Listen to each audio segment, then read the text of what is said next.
3 দিন ধরে অচেতন, শ্বাস-প্রশ্বাস চলছে কৃত্রিম উপায়ে। ঢাকা মেডিকেল কলেজ হাসপাতালে চিকিৎসাধীন মাগুরার 8 বছরের শিশুটি এখন জীবন মৃত্যুর সন্ধিক্ষণে।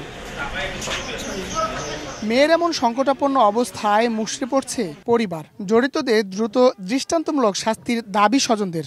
একটাই দাবি চাচ্ছি যে আমার মনে যে শাস্তি দিয়ে এই জঘন্য কাজ করেছে, এই শাস্তির বিচার চাই। আমার কথা যে তাদের একবারে ফাঁসি দিয়ে দিক, যাতে আর কোনো মা বোনের দিকে এরমে চোখ তুলে না থাকে।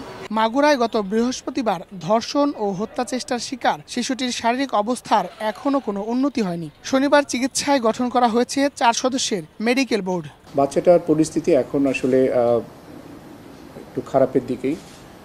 তাকে ভেন্টিলেটরে রাখা হয়েছে। তার পরিস্থিতি অবনতি হয়, তাকে আমরা গতকাল রাত 9টার দিকে ভেন্টিলেটরে রেখেছি। আমরা 4 সদস্যের একটা মেডিকেল বোর্ড করে দিয়েছি।